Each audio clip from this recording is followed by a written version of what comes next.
May inagawan ng cellphone na rumespak. Tinangay naman yung susi ng motor ng mga nagnakaw ng kanyang cellphone. Plot twist ito na talaga namang kakaiba. Kanino kaya papanig ang batas? Kung ang ibang ninakawan ng cellphone, nagsisisigaw na lang o nanigas na sa takot, ang lalaking ito hindi naman nagpatalo. Bilang ganti, pinuntirya naman niya ang susi ng motor ng mga nagnakaw sa kanya. Ang pulis tuloy nawindang sa plot twist ng krimeng ito. Napakapambihirang kaso po nito dahil ito po ay nangyayari lamang sa TikTok. Ang kulit, abonado pa yung snatcher. Kailangan talaga laging listo. Nakakatawa, parang nag-swap sila. Marahil nakakatawa para sa iba ang napakapambihirang pangyayaring ito. Pero seryoso itong kaso.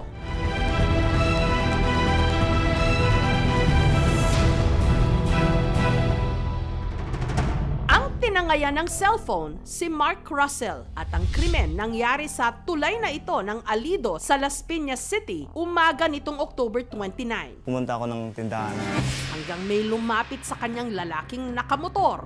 Naka-helmet po kasi siya. Sabi sa akin, gusto mo ba ng babae, boy? Sabi ko po, ayoko. Pero hindi raw siya tinantanan nito.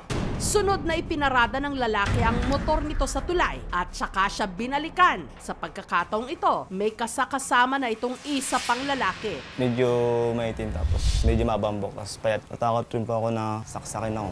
Hanggang sa... Nablot yung cellphone ko. Binubuksan nila yung case, sinukuha nila yung pera. Sa 900 lang ako. Nahirap po ako ibigay basta-basta sa cellphone ko. Siyempre po, 10K na po yata yun. Ginagamit ko po sa pag-aaral tsaka sa trabaho.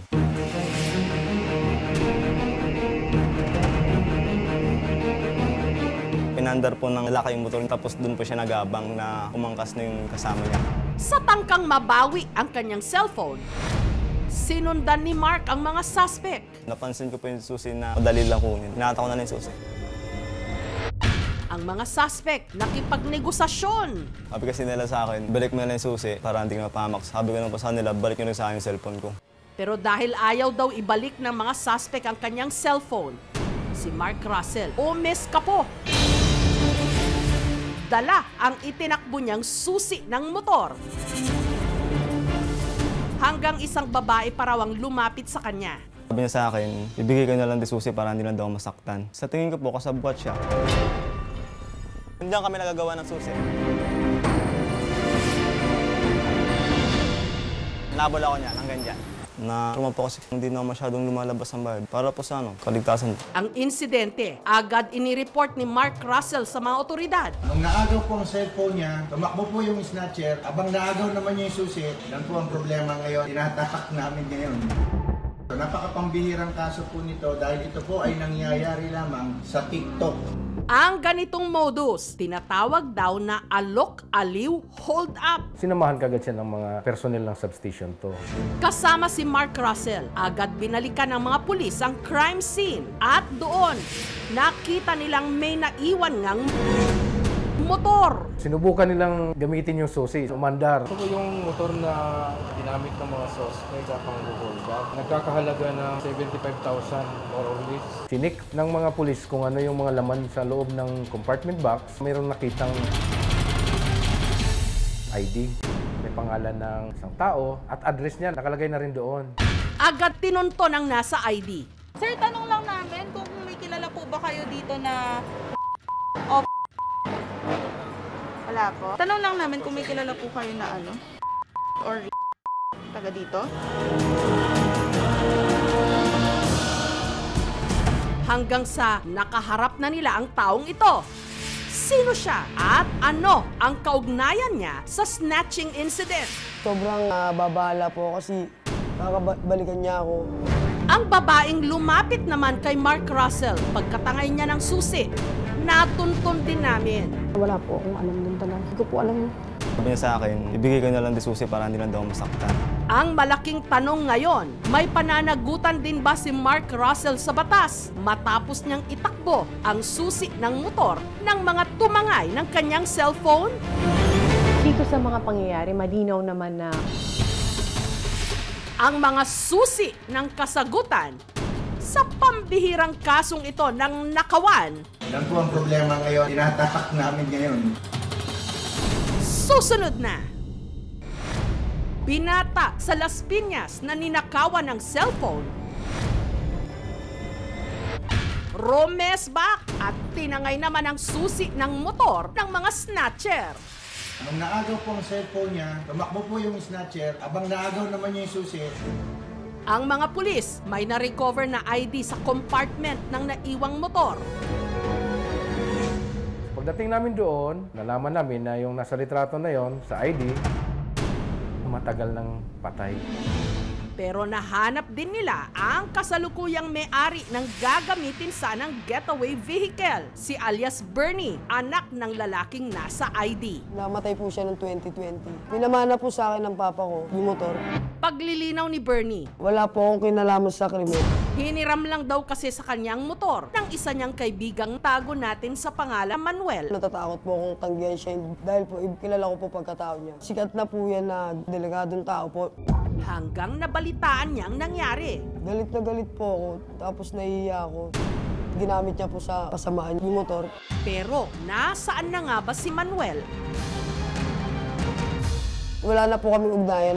Samantala, ang babaeng lumapit kay Mark Russell nung araw na nakatakas siya bitbit ang susi ng motor na pinaghinalaan ni Mark Russell na kasabwat ng mga kawatan. Nahanap din ang aming team, si Rose, hindi niya tunay na pangalan. May connection nga ba siya sa mga suspect? Yung isang naka-jersey po, dati ko po yung ex. Nakawalan po kasi ako. Hindi ko rin alam bakit nangyaring gano'n. Si Rose may gusto lang ding linawin kay Mark Russell. Kuya, kung ako po yung talaga iniisip niyo na kasabot po ako, hindi po totoo. Kaya po kayo nilapitan. Kasi po nag-alala rin ako, nag-concern lang ako kasi may anak din ako.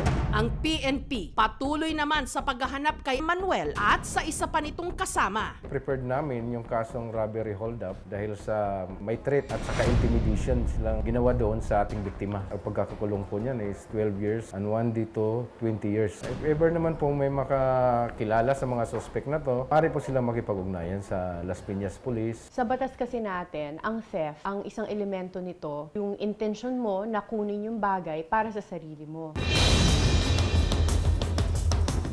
Dito sa mga pangyayari, malinaw naman na walang intent to gain yung biktima. Kinuha niya yung susi para hindi makatakas yung mga nagnakaw sa kanya at dumiretso pa nga siya dun sa polis. Kung walang intent to gain, hindi masasabing kasalanan siya ng theft. Hanggat maaari sana, pag hinablot, huwag nyo nang habulin actually. Kasi pag hinablot, baka mamaya may kutsilyo, may barel, baka masaktan pa kayo. Pero kung sakasakaling nakaramdam kayo ng confidence, mapoprotektahan nyo yung sarili nyo, ito yung pwede nyong gawin. Paghablot ng cellphone, hawak agad sa wrist kung saan yung relos. Pull the wrist to your hip. Stand up and then gouge the eyes. Pwede mo na ibaba yung katawan by putting your forearm or placing your forearm on top of the elbow.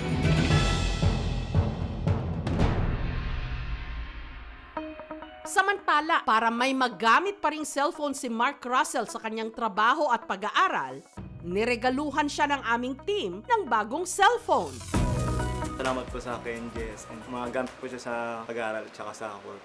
Ngayon, umaasa si Mark Russell na hindi na lang digital ang karma, ika nga, pati na rin sana hustisya. Sana po mahuli na yung suspect para hindi na po siya maka-persuasion ng tao at saka hindi niya na magawa.